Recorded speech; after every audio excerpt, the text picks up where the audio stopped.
Suzuki monotone বাইকের তেলের ট্যাঙ্কি তো না যেন পুরো একটা জংয়ের খনি। এখন বেশ কিছু গাড়িতে কিন্তু তেলের ট্যাঙ্কিতে অতিরিক্ত জং মরিচা পড়ছে, আর আমরা কিন্তু একটি কেমিক্যালের মাধ্যমে ট্যাঙ্কিগুলো সুন্দর মতো পরিষ্কার করে দিচ্ছি। এই কেমিক্যালটি ব্যবহার করার ফলে ট্যাঙ্কির ভিতরে যত জং মরিচাগুলো আছে সম্পূর্ণ জং মরিচাগুলো কিন্তু সুন্দর মতো ট্যাঙ্কি থেকে বের হয়ে আসবে।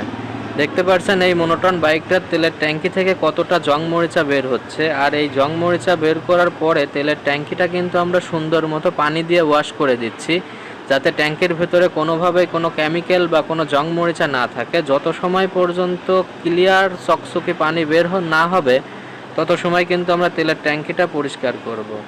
এছাড়াও তেলের ট্যাঙ্কির ভিতরে যে পানির লাইনটা থাকে সেই পানির লাইনটাও কিন্তু আমরা সুন্দর করে চেক করে দিব, যাতে পরবর্তীতে আর ট্যাঙ্কিতে জং মরিচা না পড়ে। জং মরিচা পরিষ্কার করার পরে তেলের ট্যাঙ্কিটা দেখতে পাচ্ছেন একদম সম্পূর্ণ নতুন একটি ট্যাঙ্কির মতো পরিষ্কার হয়ে গিয়েছে ভিতরের সাইডটা। তো যাদের বাইকে তেলের ট্যাঙ্কিতে জং পড়েছে আমাদের কাছ থেকে পরিষ্কার করে নিতে পারেন।